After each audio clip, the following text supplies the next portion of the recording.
신명기 30장 15절에서 20절 말씀을 통해서 여호와를 사랑하라 라는 제목으로 말씀을 나누고자 합니다. 평소 건강하던 한 소년이 불의의 사고로 인해서 이제 목 아래로는 전혀 움직일 수 없는 상황에 처하게 됩니다. 온종일 아무것도 할 수 없는 자신을 보면서 점점 삶에 대한 의지를 상실하게 되었을 때 가족들이 이 소년에게 선물을 하나 주게 됩니다. 무엇이냐? 바로 강아지입니다. 처음에는 심쿵동했던 소년도 시간이 지날수록 강아지와 함께 지내는 것이 큰 기쁨이 되었습니다. 그러다 보니 이 사랑스러운 강아지를 만지고 사랑해주고 싶어서 소년은 너무나도 답답했습니다. 소년은 움직일 수 없지만 손을 내밀기 위해서 매일 노력을 했습니다. 움직이지 않는 손을 보고도 그는 단 한 번이라도 강아지를 만져보고 싶다는 그 집념은 놀라운 기적을 일으키게 됩니다. 소년은 오른손을 조금씩 움직이려고 하자 그 손이 움직이기 시작했고 결국 그의 신경은 다시 살아서 마침내 사랑하는 그 강아지를 쓰다듬었다는 이야기입니다. 이 글은 이제 청년의 집념이라고 하는 그 글인데 이 글에서 사람의 강한 집념이 우리의 모든 일들을 이기게 하고 또한 고난을 이겨낼 수 있음을 교훈하고 있죠. 그런데 우리 그리스도인들은 사람의 집념이 아니라 이것으로 우리에게 있는 힘들고 어려운 것을 이겨나갈 수 있습니다. 무엇이냐? 바로 은혜요. 또 다른 의미로 말하면 성령 충만의 그런 역사입니다. 우리가 정말 주님을 사랑하는 그 마음을 잃어버리지 않고 주님을 붙잡는 삶이 될 때에 하나님께서는 우리에게 성령을 부어주시고 은혜를 더해주시고 또한 우리가 이 어려운 모든 상황들을 이길 수 있는 힘과 능력을 더해주시게 되는 것입니다. 오늘 말씀은 모세의 고별 설교 가운데의 제3부로 결론에 해당하는 그 말씀입니다. 모세는 이스라엘 백성들에게 생명과 복과 사망과 화의 그 율례를 우리가 선택할 수 있다라고 이야기합니다. 그 선택의 삶에 있어서 하나님의 말씀에 순종할 때에 생명과 그 복의 길을 간다라고 그 길을 분명하게 우리에게 알려주고 있죠. 15절 말씀에서 내가 오늘날 생명과 복과 사망과 화를 내 앞에 두었나니 라고 이렇게 말씀하는 것은 19절 말씀에서 또다시 한번 반복이 됩니다. 이는 하나님이 우리의 삶을 살아감에 있어서 우리에게 각자의 의지를 주셨는데 우리의 선택에 따라 우리의 인생의 결과가 달라진다는 것입니다. 모든 사람은 반드시 그 두 갈래의 길 중에 선택을 하면서 살아가게 되는 것입니다. 그런데 그 두 길은 그 결말이 전혀 다릅니다. 그래서 여호수아는 이렇게 이야기합니다. 여호수아서 24장 15절 말씀을 보면은 만일 여호와를 섬기는 것이 너희에게 좋지 않게 보이거든 너희 조상들이 강 저쪽에서 섬기던 신들이든지 또는 너희가 거주하는 땅에 있는 아모리 족속의 신들이든지 너희가 섬길 자를 오늘 선택하라. 오직 나와 내 집은 여호와를 섬기겠노라. 이렇게 다른 사람들에게 이야기를 합니다. 여호수아는 자신 있게 이야기하는 겁니다. 두고 봐라. 하나님은 우리의 인생에 축복하시고 또한 우리의 삶의 모든 우상들을 깨뜨리시고 또한 어떤 결과가 있든지 반드시 우리가 하나님께서 부응하는 그 길로 나아갈 수 있음을 하나님은 그러한 분이심을 여호수아는 자신하고 있는 것입니다. 하나님이 이스라엘에게 율법을 주시고 오늘날 우리에게 복음을 주셔서 이제는 우리의 삶을 인도하는 것은 이제는 우리가 단순히 하나님을 섬기고 또한 우리가 하나님의 종이 되고 또한 뭔가 하나님을 섬겨야 되는 존재라는 것을 의미하는 것이 아니라 이제는 하나님께서 우리에게 축복하시고 함께 하시는 놀라운 은혜가 우리의 삶 가운데 있다는 것입니다. 그렇게 우리는 하나님의 복음을 따르고 말씀을 순종하는 삶이 우리에게 생명과 복이 되는 삶임을 우리는 잊지 말아야 합니다. 16절 말씀을 보면은 내 하나님 여호와를 사랑하고 그 모든 길로 행하며 그의 명령과 규례와 법도를 지키라 라고 하는 것이면 내가 생존하고 번성할 것이요 또 내 하나님 여호와께서 내가 가서 차지할 땅에서 내게 복을 주실 것이라 라고 그 길과 그리고 그 결과에 대해서 분명하게 말씀합니다. 성경은 복음을 따르고 순종하는 여호와 하나님을 사랑하라 분명하게 말씀합니다. 이 말씀은 하나님이 주시는 생명과 복의 길이 단순히 신앙생활을 열심히 하고 습관적이고 기계적인 신앙생활을 말하는 것이 아니라 하나님과의 우리 관계가 이제는 생명과 복의 삶을 살아나가는 데 그 관련이 있다는 것을 내포하고 있습니다. 그것은 하나님과 우리의 관계가 어떤 관계가 되어야 되느냐? 사랑의 관계가 되어야 된다라는 것입니다. 사랑하는 부부는 서로 말을 귀를 기울여주고 서로의 의사를 존중해 줍니다. 그리고 그런 관계는 더 큰 신뢰와 믿음과 함께 나아가 성장하는 그런 부부의 관계로 발전하게 되지요. 부모와 자녀의 관계도 마찬가지입니다. 부모님의 변찮는 사랑은 자녀가 그 부모님의 사랑을 이해하고 또한 따를 때 더 빛을 발하고 더 돈독한 관계가 되어주는 것입니다. 그것을 알았던 모세는 여호와 하나님을 사랑하라 가르치며 그 하나님의 말씀을 지켜 따르라 이스라엘 백성에게 말하고 있는 것입니다. 그리고 이러한 신앙생활을 할 때 그 상급으로 생명과 복이 분명하게 너희들에게 있을 것이라 라고 선포하고 있는 것이죠. 하나님께서는 우리가 하나님을 향한 진정한 신앙과 믿음을 가질 때 우리의 삶 속에 복을 주시겠다 분명하게 말씀하고 계신 것입니다. 시편 144편 15절 말씀입니다. 이러한 백성은 복이 있나니 여호와를 자기 하나님으로 삼는 백성은 복이 있도다. 우리는 하나님을 신실하게 믿고 하나님과 연합한 삶을 살아나가는 신앙생활을 가져야 합니다.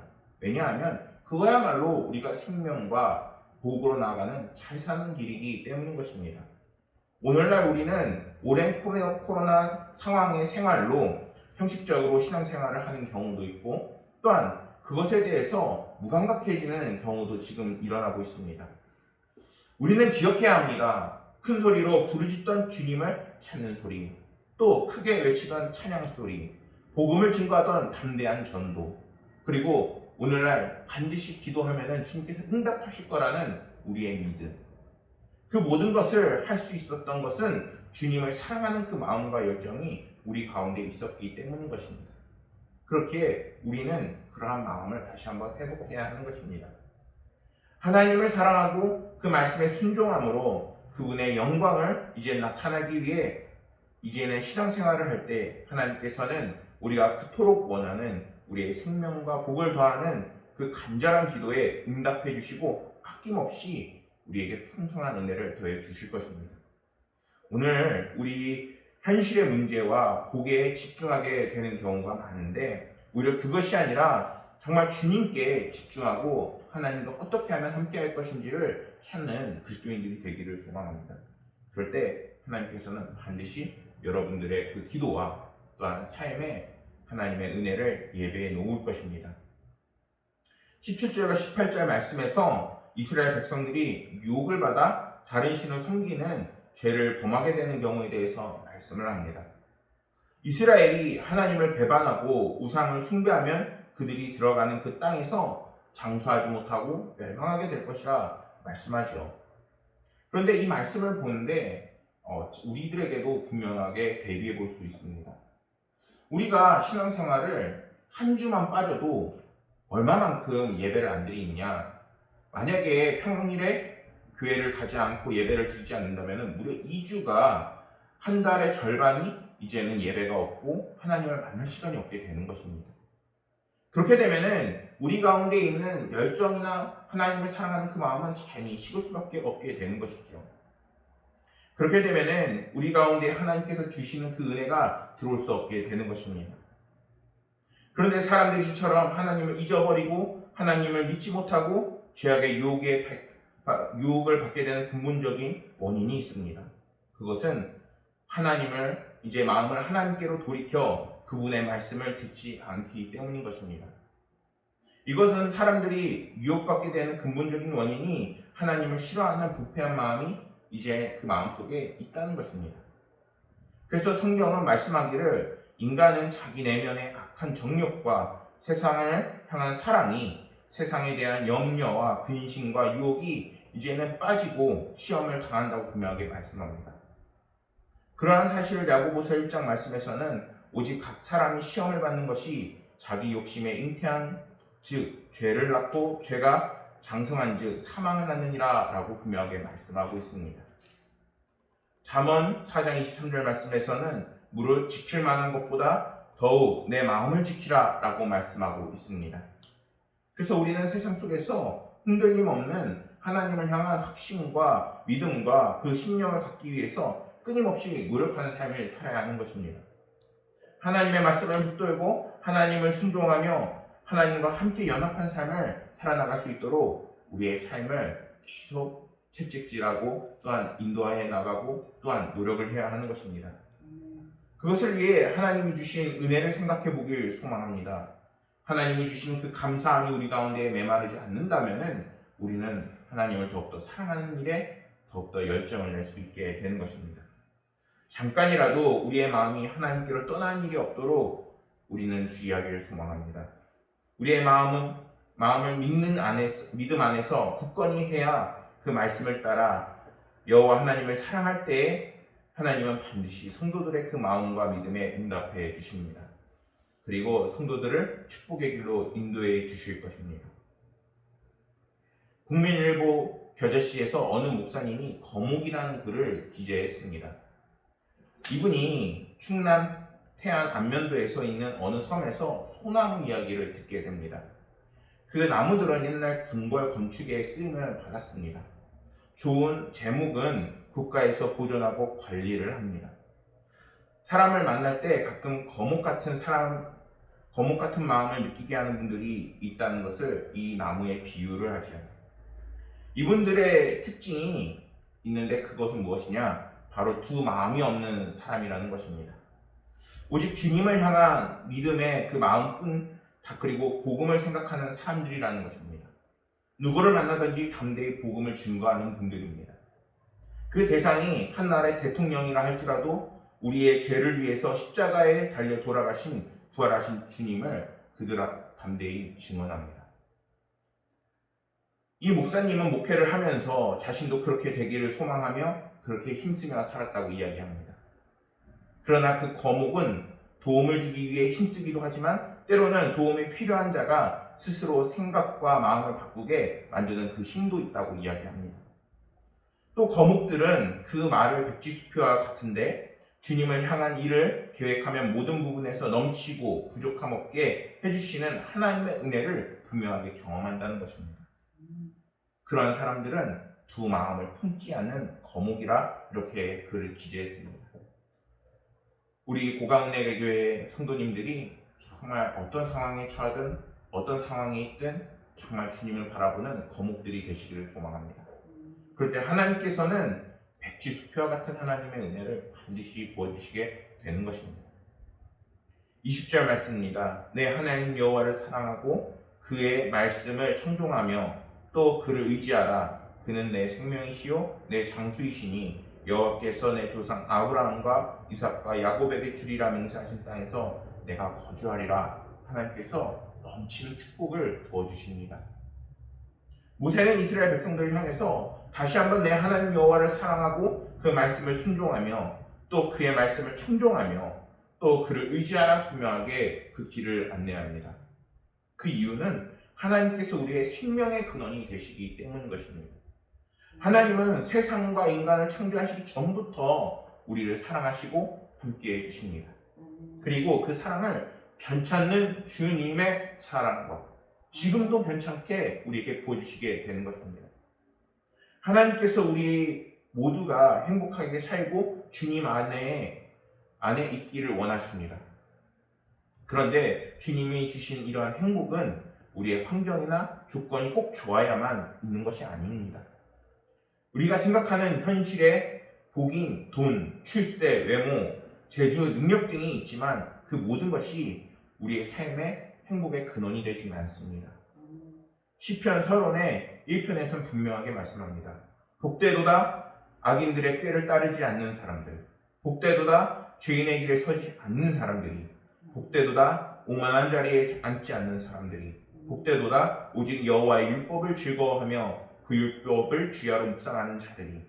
이 모든 일들을 할 때 하나님께서는 우리의 삶을 반드시 형통하게 이끄신다고 약속하십니다. 사랑하는 여러분, 여러분들의 삶이 이제는 하나님께 인도하신 바 되고 또한 함께하는 삶이 되고 연합된 삶이 되기를 소망합니다. 하나님께서는 다른 걸 주시지 않습니다. 여러분들에게 반드시 생명과 그 복의 길을 인도하시며 그러한 결말을 맞게끔 반드시 여러분들의 삶을 인도하십니다. 우리는 그것에 대한 분명한 믿음과 확신이 있어야 됩니다. 시편 36편 9절은 말씀합니다. 진실로 생명의 원천이 주께 있사오니 주의 빛 안에서 우리가 빛을 보리라. 우리의 마음이 여전히 어둡고 그리고 우리가 절망하고 있다면 그 속에는 빛이 없는 것입니다. 빛은 바로 예수 그리스도입니다. 우리 가운데 주님이 함께 하시고 주님께서 나답한 인생이 돼야 우리 가운데 내가 정말 비치지 않는 불, 세상을 환하게 비치는 그 빛이 우리 가운데 있게 되는 것입니다. 하나님은 우리의 생명의 근원 되심을 우리는 꼭 알아야겠습니다. 많은 사람들이 진리를 믿지 못하고 중요하게 생각하지 않기에 오늘날 길을 헤매고 또한 다른 곳에서 그 길을 찾게 되는 것입니다. 하나님은 생명의 근원이시기에 우리의 생과 사가 모두 주님께 달려 있는 것입니다. 우리는 그런 주님의 위대하심과 인도하심을 알고 주님의 말씀에 순종하고 이제는 하나님을 사랑하는 삶을 살아나가야 합니다. 히브리서 9장 27절은 말씀합니다. 한번 죽은 것은 사람에게 정한 것이요 그 후에는 심판이 있으리니. 그 후에는 분명히 말씀합니다. 심판이 있을 것이다. 사람은 세상에 부를 누리고 많은 것을 갖는다 해도 죽음은 결코 피해갈 수가 없습니다. 그러나 중요한 것은 우리가 그런 상황에 처한다 할지라도 죽음을 맞이한다 할지라도 두려워하지 않을 것은 낮의 해와 밤의 달처럼 우리와 늘 함께 하시는 주님이 여러분들 삶 가운데 반드시 함께 할 것입니다. 사랑하는 성도 여러분, 이제는 여호와를 사랑하는 삶을 회복하길 소망합니다. 이제는 여호와를 사랑하는 삶에 노력하고 투자하는 여러분들이 되기를 소망합니다. 주님의 삶이 주님과 함께하는 삶이 될 때에 하나님께서는 우리의 삶을 이제는 생명과 복의 길로 그리고 또한 넘치는 이제는 은혜의 삶으로 반드시 이끄실 것입니다. 주님을 믿음으로 모든 상황 슬기롭게 이기시고 또한 기쁨과 은혜가 넘치시기를 간절히 소망하겠습니다. 기도하시겠습니다. 은혜가 풍성하신 아버지 하나님, 오늘은 여호와를 사랑하는 그 마음과 신앙을 회복해야 함을 우리 함께 나눴습니다. 모세가 이야기하듯이 우리는 선택할 수 있지만 그 모든 상황 가운데서 우리에게 정말 복이 되는 것은 주님과 함께 나아가는 그 길이고 신앙의 생활임을 아버지 하나님이시여 잊지 않도록 성도들 이끄시고 함께하여 주시옵소서.